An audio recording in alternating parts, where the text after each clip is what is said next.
నీ కలలన్నీ కల్లలై రాత్రిలో కరగవని నువ్వు నమ్మేలా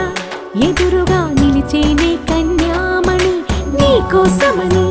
గగనమే భువిపైకి దిగి వచ్చినని ఆ రూపాన్ని